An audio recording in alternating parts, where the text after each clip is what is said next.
من لە شاری سلێمانی و لەگەڵمانایت ئەو راپۆرتەی لەسەر با بڵێن ڕێکەوتنی نێوان لایەنە سیاسیەکان و بە جۆرێک لە جۆرەکان کاراکردنەوەی پارلەمان تێبینیەکانی بەڕێستان وەکو ڕاوێژکارێک لە پەرلەمان چییە لەسەری؟ بەناوی خۆی گەورە و میهرەبان سڵاو عەرزەکەم بۆ بەڕێستان و تەواوی بینەر و بیسەری پێیان. ئەو سیناریۆیانەی بۆ دەربازبوون لەم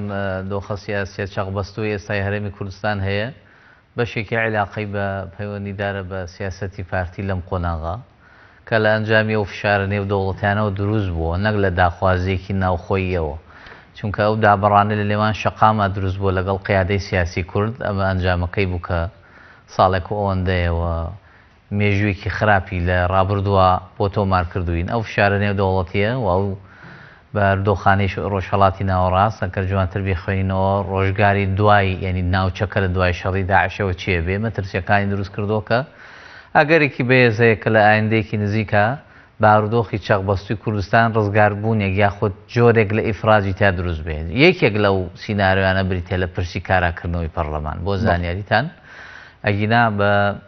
بەگشتی بریتێ لە ئەمە وای دەبینم بەگشتی و ئێوەش ئاماژەتان پێدا کە ئێمە لە دوای شەڕی مووسڵە چینە قۆناغێکی نوێکەوەیش پێوترێ قۆناغی ڕێکەوتنامەی استراتیژی 2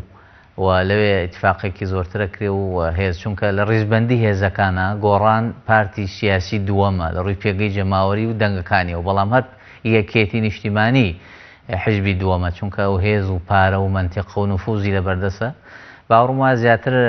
برادەرانی پارتی مەیلیان زیاتر بۆ لای یەکێتیە چێ نەک لایەنەکانی دیکە. بەڵێ تا چەند لەگەڵ ئەو سیناریۆیە یا با بڵێن لە ڕووی یاساییەوە و بە پێودانگ بەرامبەر بە پەیڕەوی نێوخۆی پەرلەمان ئەو سیناریۆ دروستە کە لە راپۆرتەکەدا ئاماژەی پێکراوە کاتێک ڕێژەیەک لە پەرلەمانتاران ڕێژەی یاسایی بێگومان داوای کۆبوونەوە بکەن بەڵام سکرتێر و سەرۆک ڕەتی بکەنەوە یان وەڵامی نەدەنەوە جێگری سەرۆک دەتوانێت کۆبوونەوەکە گرێ بدات. خۆی تەبعەن ئەوەی کە ئێستا دروست بووە پرسی دەست بە سەراگرتنی ئازادیەکانی سەرۆکی پەرلەمان ئەگەر ڕاستی بڵێم ئەمە شتیوا لە ناو پەیڕەوی ناوخۆی پەرلەمانی کوردستانە هەر باز نەکراوە، چونکە حاڵەتی وا هەر دروست نابێ بۆ زانیاریت. سەرۆکی پەرلەمان هەر کەسێک بێ سەرۆکی یەکێکە لە سوڵتات لێکێ لە دەسەڵاتەکان بێ ڕێز و حرمەتی بگری، کەسێک بێت تۆ بەدڵ تەبەدڵنیە ڕێکاری یاسایی خۆی هەیە. ئێستا ئەم دۆخی کە سەرۆکی پەرلەمان و سکرتێری پەرلەمان کە هەردووشیان لەگەڵ جێگرەکەیانە پێیان دەوتێت دەستەی سەرۆکایەتی ئەو حاڵەتە معالجە نەکراوە لەوێ، بەس ڕێکاری ئەنجامدانی کۆبوونەوە ڕێکاری ئەنجامدانی کۆبوونەوە بریتی دەبێت لە بانگەوازێک لەلایەنی سەرۆکەوە دەربکرێت و بە ئیمزای ئەو بۆ ئەندامان کۆبنەوە بەو شێوە. ئەگەر کۆبوونەوە نیسابی هەبوو ئەوە نیسابێکەیە پێوتەیە نیسابی ئینعقاد واتە گرێدان و بەستنی کۆبوونەوە. بۆ دەنگدان نیسابێکی دیکەمان هەیە پێوتەیە نیسابی تەسویت یعنی دەنگدان بێ 50 زایدێک بێ خۆتان نەزان. ئەوەی کە لێرە هەیە ئەگەرێکی وا هەیە لە چۆنێتی کاراکردنەوە نی قسە لەسەر میکانیزمەکانە میکانیزمی کاراکردنەوەی دوای ساڵ و ئەوەندەی تعاتیلکردن لە کارخستنی پەرلەمان بریتی دەبێت لەو ڕێکار و شێوازەی کە هەیە. تەبعەنەوان جارێکی دیکە باوەڕ ناکەم پەرلەمانێکی بەهێز دروست بێتەوەی کە لە ڕابردووە بتوانێت لە نوقتە بخاتە سەرپید بەو شێوەم باوەڕمان پەرلەمانێک دروستە بێتەوە بۆ موارکردنی یاسای جگەرە کێشان و نێرگە لە کێشان و ئالەم مەهزەلانێک کە ئێستا دروست لە منتیقانە. کەواتە جێگری سەرۆکی پەرلەمان دەتوانێت ئەو کۆبوونەوەیە دەست پێ بکات؟ من باوەڕم و چۆن ڕێگیری کرا لە سەرۆکی پەرلەمان ئابە و ڕێکارەژە کرێەوە عیلاقەی بە پەیڕە و یاساوشتەوە نییە. میکانیزمێکی بچووکە ئەوژەوەیە جێگە دەتوانێت لە کاتی نەتوانینی سەرۆکە مەهامەکانی سەرۆک جێبەجێ بکە و سکرتێریش لە ناو جەلسە هەڵەبژێردێ دەتوان سکرتێرێکی کاتی هەڵبژێرن بۆی دەستەی سەرۆکات چونکە دانیشتن بەبێ سکرتێر ئەنجام نادرێ یعنی ئەگەری هەیە یەکێک لە سەرۆک یا جێگر لەوێ نەبن دانیشتن نەکرێت بەس بەبێ سکرتێر دانیشتنی پەرلەمان بە ئاسایی ئەژمار ناکرێت. دوجاردانە بۆ دەستکاریکردنی پێگاتەی حکوومەت ئێستا بەبێ کاراکردنەوەی پەرلەمان دەتوانرێت هیچ دەستکاریەکی دیکەی حکوومەت بکرێت بە ئاوتکردنی کۆمەڵێک لایەنی دیکە یان گۆڕانکاری لە وەزارەتەکانە؟ خۆی ئەو دووسێ ڕێگەی هەیە دووسێ ناونیشانی هەیە ئەوەی پێی دەوترێ هەمواری وەزاری ئەوەی پێی دەوترێت تەقەشوفی وەزاری ئەوەی پێی دەوترێت کابینەیەکی نوێ هەرێکێ لەوانە قسەی خۆی هەیە و بەڕێکاری خۆی سەبار بە کابینەی نوێ پێویستی بە پەرلەمانە چۆن دەنگدان بە کابینەی پێش و کراوە ئێستا سەحبی سیقەی لێکرێ و پاشان تەواو دەبێت. ئەم وەزیرانی تر کە ئیستیقالە بدەن ئیستیقالە پێویستی بەڕاستی پێویستی بە موافقەی پەرلەمان نییە بەو ڕێکارێکە هەیە و لە عێراقیشان نیەتی بۆ زانیاریکە ینی ئیقالە شەروهانی وتە لە کارخستن یا دەست پێ لە کارکێشانەوە ئەگەرێکی بەهێزەیە کە هێن باوەڕم وایە کە ڕەنگە پارتیوێکێتی ئەگەر ڕێبکەون لەسەر هینەکان ئەوەی ناونیشانە گشتیەکان تەفاسیلەکان بێڕنەوە بۆ ناو کابینەی حکوومەت لە کابینەی حکوومەت لەوێ ئەم پرسە لەوێ یەکلا بکرێتەوە و تەقەشوفێک بکەن چونکە زانم ڕێژە لە وەزارەت زۆرە ڕەنگە خاتری هەندێک لایانی دیکە بگرن بە بەشداریەکی ینی وەکو بڵێ جۆرێک لە دەستکاریکردنی بەشداریەکانی ئەوان لەناو پرۆسەکە بەڵام دوجا هەر جونگە سەرەکیەکان لایەنێکی دیاریکراوە بێ بۆیە ئەو کاتە ئەگەر کابینەیەکی نوێ یاخود وەزیری نوێ ئەواتە کابینەکە ئیستیقالە بدا و دەنگی پێ بدرێتەوە هەر هەمووی پێویستی بە پەرلەمانە واتە ئەم هەموو ڕێکار و دەستکاریکردن و چاککردن و چاکسازیکردن هەموویە بێ لە فلتەرێکە کە پێی دەوترێ پەرلەمان لەوێ بکرێ. بەڵێ کاکدانە معلومی لای جەنابیشتە کە ئێستا دۆخی هەرێمی کوردستان چ لە ڕووی سیاسی لە ڕووی ئابووری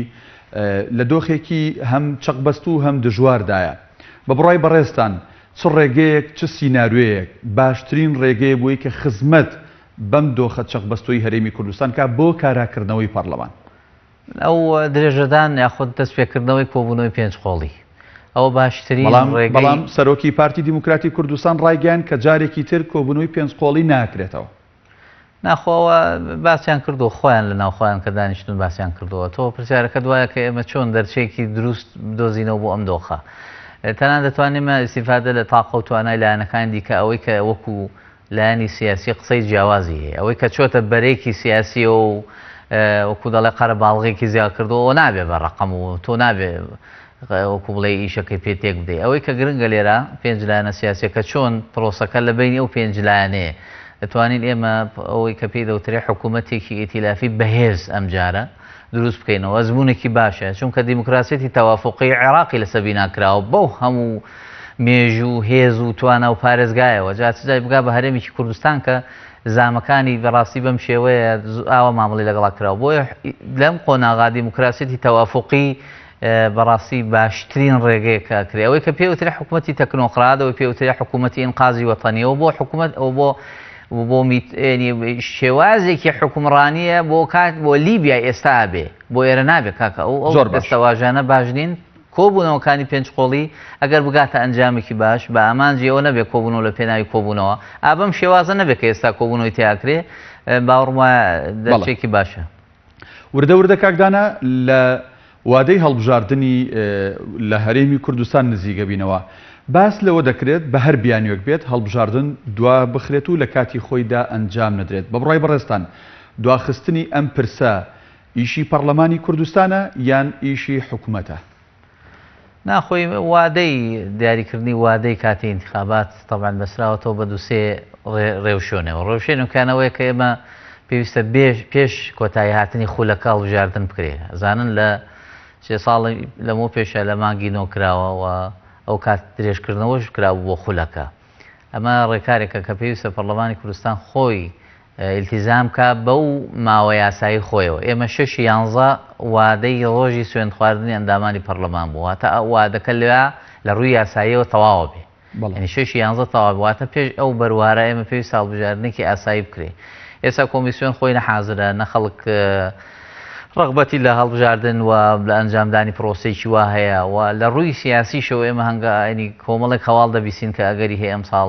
بەی شێوەیە هەڵبژاردن نەکرێ یاخود لەگەڵ هەڵبژاردنەکانی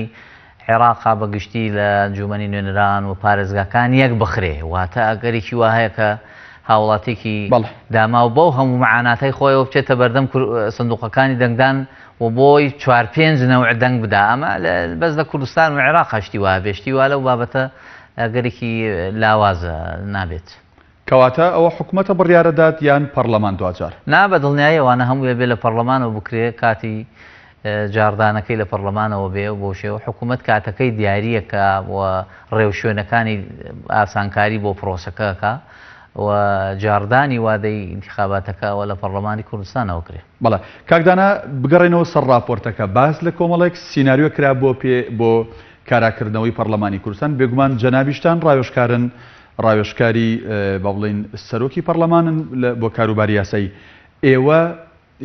بەپێی ئەو تەجربەی کە هەتانە بە بڕای ئێوە ئەو سیناریۆی کە دەبێتە بژاردە و دوجار لایەنە سیاسیەکان و بە تایبەت لایەنە سیاسە باڵادەستەکان ئیشی لەسەرەکەن بۆ کاراکردنەوەی پەرلەمان بە خوێندنەوەی تۆ کوام سیناریۆ دەبێت؟ خۆی ئێمە باوەڕما بوو لایەنە سیاسیەکان بە تایبەت ئەوانەی کە جۆرێک لە مڕونەت بەخەرجەدەن لە ناو پرۆسەکە واتە جۆرێک لە پاشگەزبوونەوەیان هەیە لەو بەڵێنانی پێشووتر یا بە شێوەیەک لە شێوەکان باوەڕێن وایە بەو جۆرە توندیە نابێ یاخود باوەڕیان وایە کە ئێمە لە نێوانی دوو خراپین با خراپترین هەڵنەبژێرین خراپەکە هەڵبژێرین دوجار قەناعەتەکان و ڕازیە بن ئەوەی کە لێرا گرنگە ڕای لایەنێکی سیاسی بەهێزە ئەوەی کە ئاماژەمان پێدا ئەگەر ئەو لایەنە لەگەڵ پارتی ڕێ بکەوێ و دوجار فەرموو بکرێت لە لایەنی دیکە و کەم باوەڕمان ڕازیشە بن ئەوە دوجار پرۆسەکە پێک دێ و جۆرێک ئەوەی کە پێ وترێ حکوومەتی ئیتیلافی نامێنێ بەڵکو جۆرێک لە بەشداریەکی سادە بۆ لایەنی سیاسی دیکە جیاواز لەو دوو لایەنە بەهێزە دروستە بێ دەرچەیەکی ئاوا دروستە بێ بەو شێوە دوجار ڕەنگە ئەگەری هەیە کە باری ئابووری و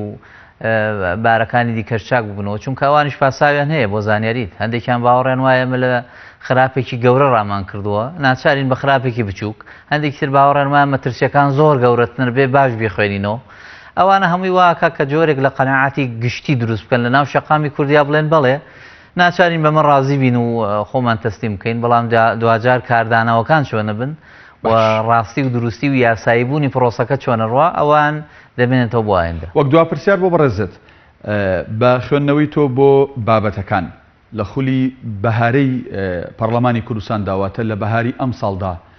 پێشبینی دەکرێت پەرلەمان کارا بکرێتەوە بە هەر جۆرێک بێت؟ وەڵاهی خۆی ئەو بە زانیاریەکرێ بە پێشبینیەکان زیاتر ڕەنگەوا دەرنەچێ بەس من باوەڕم وایە کە لەو مانگی داهاتوو ئەوی دیکە ئێمە پەرلەمانێکی بەهێزمان نابێ ڕەنگە بۆ مانگەکانی دواتر بێ. بەڵە بەڕێز دانەدارە ڕاوێژکاری یاسایی سەرۆکایەتی پەرلەمانی کوردستان سوپاس بۆی کە لە ستۆدیۆکانمان لە شاری سلێمانیەوە وەڵامی پرسیارەکانی ئێمەدایەوە.